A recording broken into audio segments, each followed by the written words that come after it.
Hi viewers, welcome to Dreame channel. நம்ம எல்லாருமே இளநீ தண்ணி குடிச்சிருப்போம். இல்லைனா இளநீ தண்ணியில் கொஞ்சம் தேங்காவை போட்டு ஜூஸ்னு கொடுப்பாங்க. அதையும் நம்ம இளநீ ஜூஸ்னு ஆர்வமாக வாங்கி குடிச்சிருப்போம். ஆனால் நான் சொல்கிற மெத்தடில் இளநீ ஜூஸ் செஞ்சு குடிச்சு பாருங்கள், ரொம்பவே டேஸ்ட்டாக இருக்கும். அதுக்கு தேவையான பொருட்கள் என்னென்னு பார்க்கலாம் வாங்க. முதல்ல ஒரு இளநீ எடுத்துக்கோங்க. அதில் உள்ள தண்ணியை ஒரு கிண்ணத்தில் உடச்சி ஊற்றிக்கோங்க. அந்த வழுக்கையை சீவி ஒரு கிண்ணத்தில் வச்சுக்கோங்க. ஒரு கப் பாதாம் பிசின் ஊற வச்சு எடுத்துக்கோங்க. ஒரு கப் சர்க்கரையை பவுட்ரு பண்ணி எடுத்துக்கோங்க. அரை கப் பால் எடுத்துக்கோங்க. முக்கியமான ப்ரொசீஜர் பார்க்கலாமா? இப்போ என்ன பண்ணணும்னா, மிக்சியில் வழுக்க தேங்காயை அதில் போட்டு அரைச்சிக்கோங்க.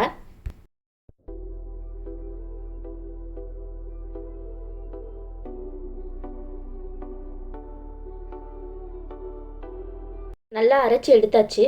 இப்போ அதில் கொஞ்சம் தண்ணியை ஆட் பண்ணிக்கலாம்.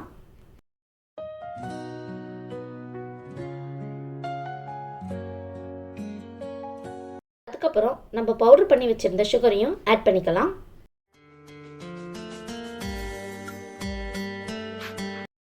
அப்புறம் கொஞ்சம் தேவையான அளவு பாலையும் நம்ம அதில் மிக்ஸ் பண்ணிக்கலாம்.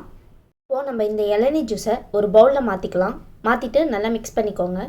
மிக்ஸ் பண்ணிவிட்டு கொஞ்சமாக தேவையான அளவு சால்ட் சேர்த்துக்கோங்க. அப்போ தான் நம்ம சுகர் டேஸ்ட்டை ரொம்ப எடுத்து கொடுக்கும். அப்புறம் நம்ம ஆல்ரெடி ஊற வச்ச பாதாம் பீசினை சேர்த்துக்கலாம்.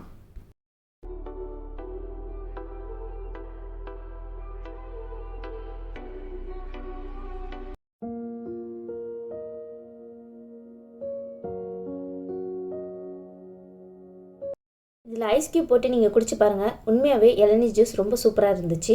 கண்டிப்பாக உங்கள் வீட்டில் ட்ரை பண்ணி பாருங்கள். மிஸ் பண்ணாமல் இந்த இஃப்தாருக்கு இளநீ ஜூஸ் செஞ்சுட்டு எப்படி இருக்குன்னு சொல்லுங்கள்.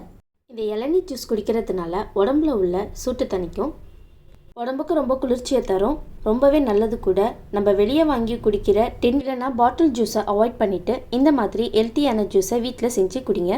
இதில் நம்ம பாதாம் பிசின் ஆட் பண்ணியிருக்கிறனால ரொம்ப குளிர்ச்சியை தரும், வயிற்றில் உள்ள புண்ணை கூட ஆற்றிடும். வெயில் சீசன் வந்துருச்சு, நம்மள ஹைட்ரேட்டாக வச்சுப்போம். இதே மாதிரி வீடியோஸ் வேணும்னா லைக் பண்ணுங்கள், ஷேர் பண்ணுங்கள், மறக்காமல் ட்ரீமி சேனலை சப்ஸ்கிரைப் பண்ணுங்கள். Thank you viewers.